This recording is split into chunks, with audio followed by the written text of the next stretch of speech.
gentlemen, join me as we welcome Dr. Akwasi Afriyie Achampong. Doctor, this is MPP Finland.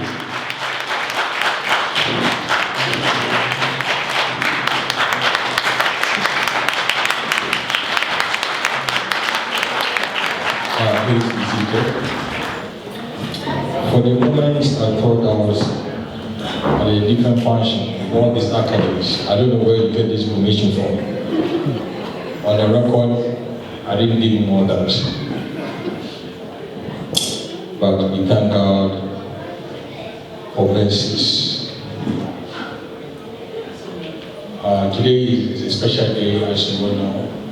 It's the 7th anniversary for Finland. But let me do this protocol first. Mr. Chairman, Mr. Akwasi MPP Chairman Finland, Mr. James Makion, Nana Akraba, C. Asantimine, Henry, and another. Elder and Mrs. Dr. William Brass,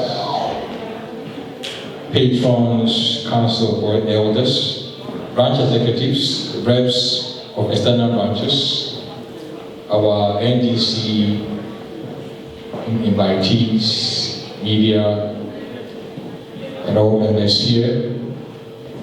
I'm deeply impressed for Finland, what Finland is doing, and of course, all protocols observed.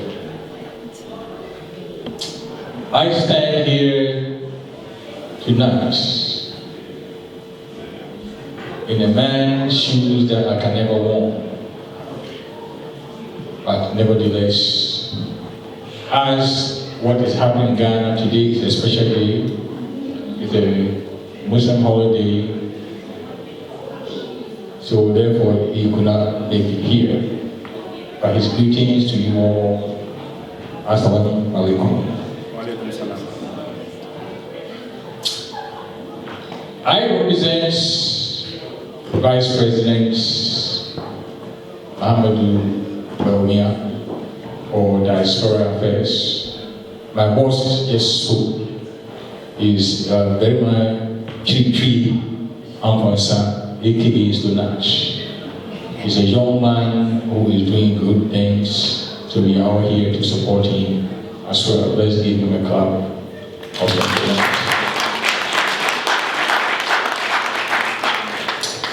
I like the statement that my chairman Makion made. All the MPP aspirants who we know and those we don't know are equally qualified for the job. I will therefore appeal to everyone that we receive all of them with respect, because at home we are doing our best and do the campaign with respect. Because after all, we are one family, NPP, a personal family. So on that note, I appreciate you all for being here and of course, supporting this noble cause. I know today is a fundraising, so I won't talk too much. 7 years is not a joke. NPP Finland has come far and yet we are far to go. Now let me talk about my candidate, my vice president, and soon to become the aspirant, the presidential candidate for MPP, and therefore to be the president of the Republic of Ghana. Inshallah, we will get there. It is possible. I like that, it is possible. Now, we know many people are saying so many different things. We know what the government has done over the years. I mean, enormous work. There's nothing that we should be ashamed of.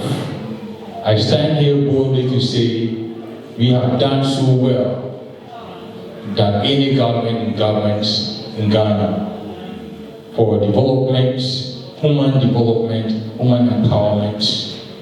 We have done very well as a party, so don't be ashamed of that. Let's give the MPP a clap for that. You all know our flagship thing, the free SHS. I'm not going to talk about that. I'm not going to talk about the drone medical delivery. I'm not going to talk about 1G, 1F. I won't talk about the hospital that has been built or they've been building Agenda 111. I'm not going to talk about that. That we know. But one thing I'm going to talk about, I think the party we haven't done well to promote it. We talk about free SHS, but after free SHS, how many people know that if the child is chosen to do any vocational school or technical training or a TVET, as a tertiary institution, it is free as well. Do we know that? It's free in the tertiary level. You know, when we are in Finland here, or I live in America all my life, the most important job is not being a physician or engineer or being a lawyer. It's your handyman, your plumber, your electrician, your handyman. I mean, these are the people that make money. One time in New York, one of my handyman showed me his check. His end of the year, he made more money than me as a physician. You can think he's just a plumber, but he made a lot of money. So Ghana recognized that. So for us, you have so many students that, they can't go to university, there's so-called university that we think people should do. But TVET train people, vocational schools, how to build this, tiling, bricklaying, all these at the tertiary level, which is free. Government is building so many tertiary institutions, so vocational schools everywhere. So your child will be able to go to school and become a good citizen. The other thing that we all know, you sit here in America, sit here in Finland, you can send money into your mothers in a village. The mobile money interoperability. You don't have to go to Jawline and get, I don't know here how we send money. In the US, we usually send money to Western Union. And you go down the line. I can sit here in Finland, take money from my bank account in New York, send it to my brother or my mother in my village, all within a few seconds. And this is what Muhammadu Bawumia has done for Ghana. And also, we know digitalization is everywhere. At the airport today, when I was living yesterday, let me take it back a little bit. I came to Ghana last week, Monday. When I came to the airport, from the plane, when I deplaned, the time I get my bag, it took me literally 5 minutes. 5 minutes. When you get there, there's no forms fill out, there's nothing. Okay, you get there, you scan your passport, off you go. This is technology, digitalization. So today, when police pull you over, that you don't have insurance, you ask yourself, am I in Finland or am I in New York? Police doesn't have to pull you over and ask you your insurance. You put your registration card or your driver's license and they know whether your license is expired or not. It is called digitalization. When we say these things, we say it is not possible. As we are saying in Ghana, it is possible. It is possible. It is possible. Why should we live in Ghana and we don't behave like we live in Finland? Whatever Finland has, I'm sorry to say, Ghana will have more, and Ghana has more. It is possible. I was checking the Finland resources, and I realized it's a beautiful country, beautiful people.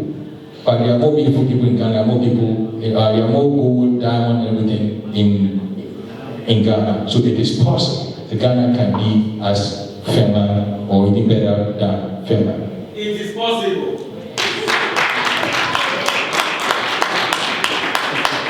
Now, one thing that we always have, we are talking about, we want to break the age.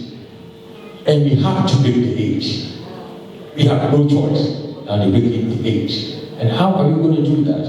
Like I said, every member or every aspirant is capable of doing it. But nevertheless, I simply believe Dr. Mahmoud Bawumia has what it takes, more than anybody else in Ghana today, to be the president of the country.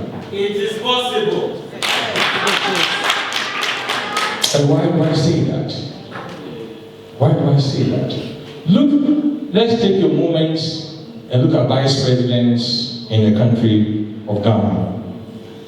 When Rawlings was there, his vice president was Vice President Dakar. In the Ghana's constitution, the vice president is basically doing nothing. Just do whatever the president tells you to do, and that's it. I don't know much about Finland, but I sincerely believe the prime minister is the one in control. The president is allowed to do only what the prime minister wants him or her to do. So in a country, the vice president is basically doing nothing. But look at Ghana. What I mentioned about Dakar, when Vice President Dakar wasn't there, we have Professor Mills. Professor Mills was also there. What did he do for Ghana? Then President Kufuor came, and Leo Mahama was the vice president. He was able to do what President Kufuor allows him to do. Then we move on to Professor Mills. Professor Mills came in, you have John Mahama. To the point where John Mahama was even complaining that they don't have nothing for him to do. We are in Ghana, he complained. Then he came in, we have Mr. Atta. Mr. Atta came in also, he complained. The only thing you remember him is that when the wife went somewhere, they said there's no chalk. And you're talking about chalks. So they didn't do nothing. To compare all the vice presidents in Ghana and see what our vice president is doing for Ghana. Today is an attack for the economy. Why is that? He's a vice president. And they say that, oh, he's the economic management team chairman. Now, guess what is that? Every vice president in Ghana is economic management team chairperson. That's it. Which means Akar was economic management team. Atamulas was economic management team chair. Mahama himself was economic management team. So what is new? And if you have an economic management team, their main job is to advise the government, the president, how the economy should be or how the economy should run. You don't run the economy. Why then, when things go bad, we blame Alhaji Muhammad Buhari? Why is that? Then the other key thing is that you hear people saying so many things. That, oh, we're not going to allow a Muslim to be the president of the country. We are 77% Christians. Why should we allow a Muslim to run the country? They have legitimate concern. But let me address the concern a little bit. Let's take Ghana history, for example. Every time there's a new thing coming up, everybody is nervous. Every time. I remember in Ghana when one of the presidents, I forgot his name a little bit, I remember that. He was a northerner. I mentioned his name yesterday. Liman, Dr. Hilary Liman. Pardon me. When Dr. Hilary Liman was running for president, he said, no, we don't want a northerner to be our president. But when he won and he became the president, that we don't want a northerner, it never became an issue when Mahama was running. However, Mahama was a northerner. But because it has been said before, during Liman's time, it wasn't in news the second time. I do believe in England, when Margaret Thatcher was running to be the prime minister, it was a big deal. Why should we allow a woman? But after that, Theresa May, when she was becoming the prime minister, it was not good news. It wasn't in news because it has happened before. I remember in the 1960s in US, when President Kennedy was running to be a president. Oh, we don't want an Irish. Then you mentioned it. We don't want an Irish to be a president. He took the southern, church, the blacks, and the evangelical team to support him. Guess what? Joe Biden is an Irish. Nobody heard that being an Irish was a problem in America. Why? Because it hasn't before. So every time something new is coming, everybody is nervous. But guess what? They all going to do a good job. If we're talking about one of the best prime ministers in UK, you will mention architecture. Angela Merkel, how can I forget her? In Germany, similar thing happened. So when somebody different is coming, we get nervous. But guess what? It is possible. It is possible. Now, our friends in Senegal, by the way, Senegal is a country about 90-95% Muslim, but their president is a Christian. Senegal actually has never even elected somebody from the predominant Wolof tribe. It's only from the small tribes. Sao Tome, just about 2 hours from south of Ghana, they have a president. Sao Tome is basically Muslim. 99% Muslim, but their president is Christian. So why are we so fearful? What are we afraid of? So people will hear that no, we will not allow, because any time they say that, ask them the question why.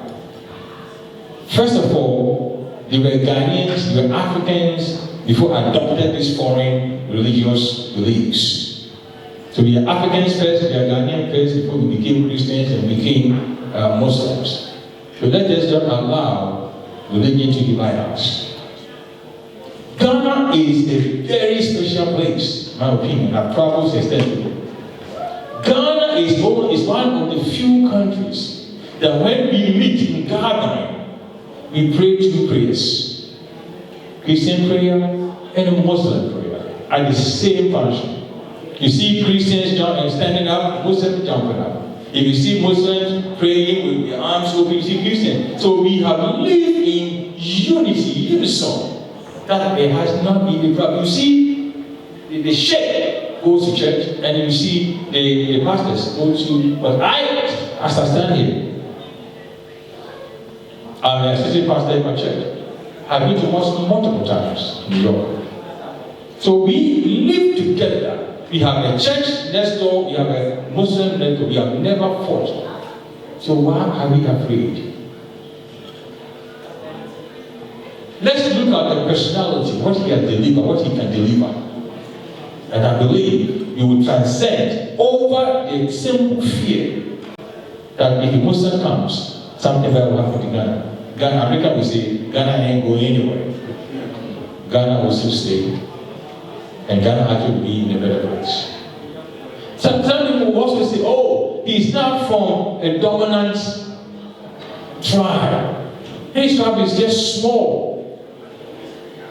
We are saying whether it's a small tribe or not, let's look at personality. It is possible that we can get a small tribe, as I mentioned in Senegal, as I mentioned in Sao Tome, to still lead the country.